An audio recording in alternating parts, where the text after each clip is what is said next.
Hi guys. Oh, what's going on?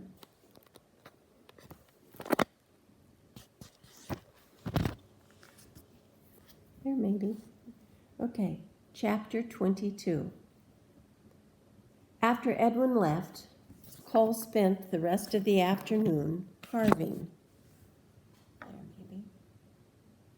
At one point, a downpour forced him to roll the log close to the cabin.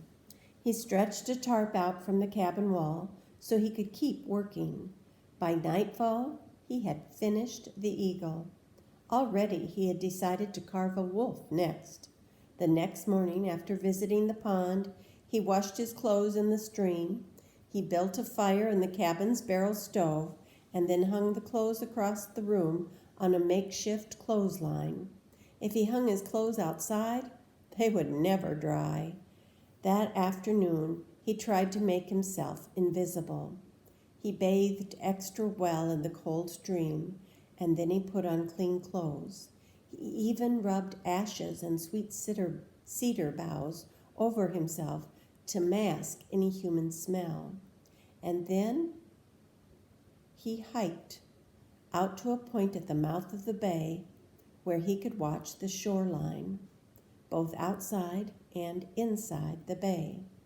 He wedged himself down between two big rocks and sat totally still. For 2 long hours he waited, but saw nothing. Frustrated, he got up and moved into the trees to try hiding beneath the thick underbrush. The shore came gradually alive with seals, seagulls, and eagles, but no bear. Finally, chilled to the bone, he returned to camp. Several more times before Edwin's next visit, Cole tried being invisible, but he had no luck. One morning, a beaver swam around him as he sat in the pond. At first, all he could see was a V-shaped ripple on the surface as the big animal swam closer and closer. Cole cleared his mind, breathed deeply, and sat completely still. The beaver swam even closer. Suddenly, Cole reached out and tried to grab it. The beaver exploded in the water, slapping its tail with a loud whack before disappearing. That was the only time the beaver ever came near. Cole regretted betraying the beaver's trust.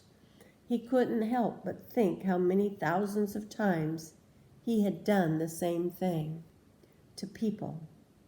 That night, he danced the beaver dance. He realized that a beaver had persistence, patience, and ingenuity. By using only its front teeth to chew down one tree at a time and dragging each one into the water, it eventually made a home that could dam a whole river. The next day, Cole began carving a beaver's head. He tried to think about the lessons the beaver had to teach, but he grew frustrated by how poorly he carved. His beaver head looked more like a deformed frog. Still, he kept carving. The air warmed with the passing of spring and the coming of summer. Some days not a cloud showed in the open blue sky, but most days were drizzly and wet. Cole had never seen a place with more rain. Back in Minneapolis, Cole had thought that being alone on an island would give him plenty of time to just sit around. But just the opposite was true. Each day he kept busy cooking, carving, soaking in the pond, fishing, carrying the ancestor rock, washing clothes, doing schoolwork, and cutting firewood. Cole prided himself on how sharp he kept his knife and hatchet. Many nights he sat on his bed, working them against a flat stone until they could shave paper. Cole also continued to explore and look for the spirit bear, but still the bear did not show itself. Each night, Cole tried without luck to find the feelings to dance the dance of anger. Weeks passed, but the large blank space he had reserved at the bottom of the totem for his anger carving remained empty. During one of Edwin's visits, Cole expressed his frustration. "I've tried to be invisible," he said. "I hide and try not to smell like a human. I've even smeared cedar boughs and ashes all over my body, but I still haven't seen the spirit bear again."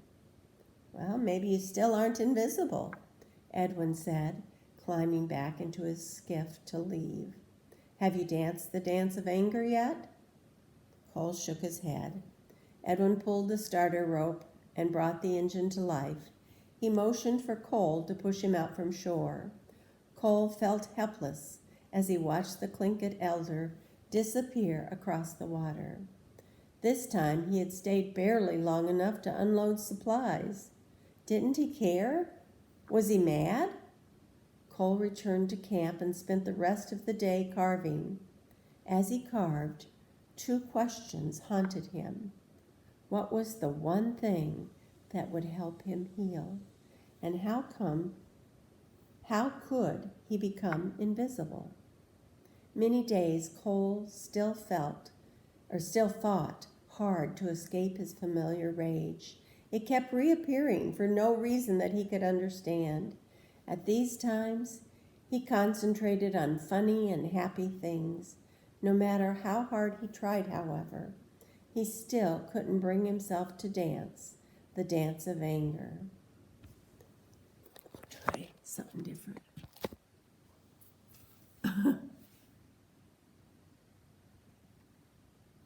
Well, that's not it. Sorry, guys. Just an experiment.